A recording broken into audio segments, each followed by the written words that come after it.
Oke, selamat malam Ibu Selamat malam, Inarsi. ya.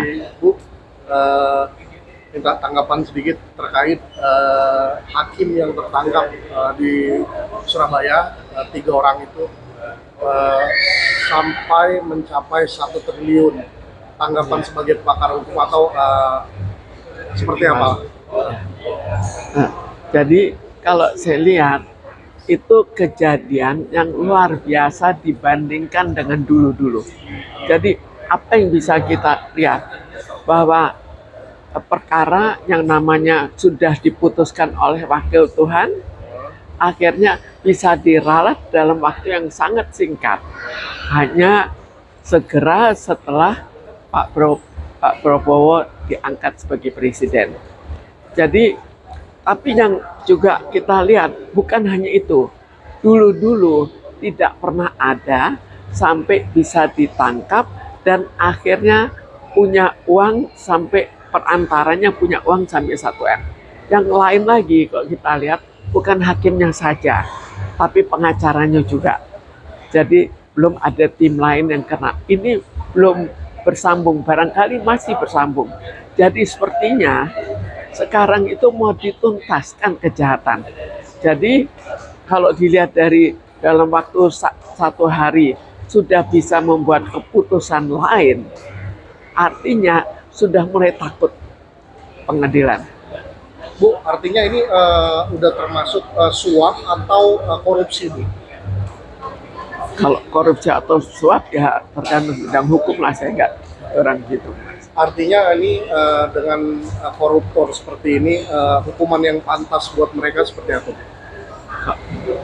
Kita harus melihat lagi hampir 1 T atau kira-kira 1 T itu siapa lagi yang kena, berapa orang. Jadi dia bukan hanya melakukan suatu pembebasan atau suatu uh, perubahan kejahatan pengadilan, bukan hanya 1 kali, tapi terhadap macam-macam. Jadi ini sekaligus dituntaskan.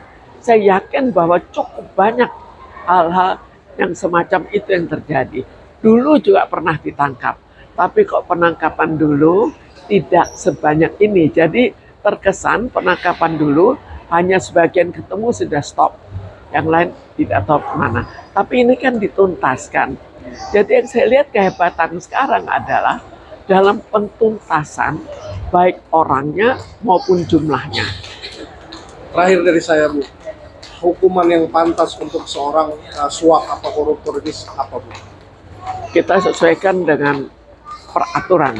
Tapi kalau dilihat sebanyak ini, jadi kita kan belum tahu berapa banyak yang dilakukan. Yang kita tahu dalam kasus ini lalu terjadi penangkapan, terjadi uang yang ternyata ada kan sampai 1 T. Tapi 1 T itu terdiri dari berapa kejadian? Apakah ada orang-orang lain yang juga sama? Bu, satu lagi, keterkaitan dengan kasusnya Ronald Tanur sampai masalah ini booming, Bu. Apa benar, Bu? Kalau masalah saya banyak sekali masalah dan tiap kali oleh 1 orang. Yaitu tiap kali kita lihat, tiap kali adalah saham saya diambil. Dan aneh-aneh, dan terakhir lebih aneh lagi, bahwa semua gaji saya sebagai direktur harus dikembalikan dan lebih daripada itu. Kok bisa diputuskan mulai dari bawah sampai ke atas? Lalu juga eh, tuduhan terhadap pencemaran nama baik. Pencemaran nama baik saja bisa 100 M dan total 140 M. Saya yakin ini juga tidak mungkin tanpa suatu bayaran. Dan ini juga bayaran yang cukup besar karena sampai Mahkamah Agung juga tetap mengakui semua kebenaran. Nanti pada suatu saat saya bisa membeberkan satu persatu bukti apa yang mereka pakai. Coba bukti bahwa saya dibayar. Itu kok saya jadi salah? Itu kan hak saya untuk dibayar sebagai seorang direktur. Kalau dia mengatakan, oh saya menipu, ya silakan. Tapi ini kan bukan tipuan. Ini saya kerja sebagai direktur, kemudian pekerjaan itu langsung dijadikan perbuatan melawan hakim.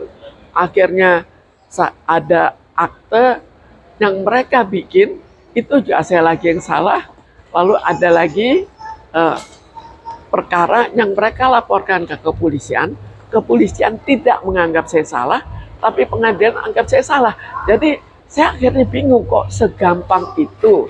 Biasanya kan masih berliku-liku, ini enggak, to the point saja. Pokoknya kamu salah, pokoknya kamu ambil deposito, kamu pribadi, kamu salah. Jadi kok segampang itu, berapa sih yang dibayar dan apa tujuannya? Kalau saya perkirakan, ya tujuannya supaya Bluebird sepenuhnya milik mereka. Oke. Terima kasih Bu.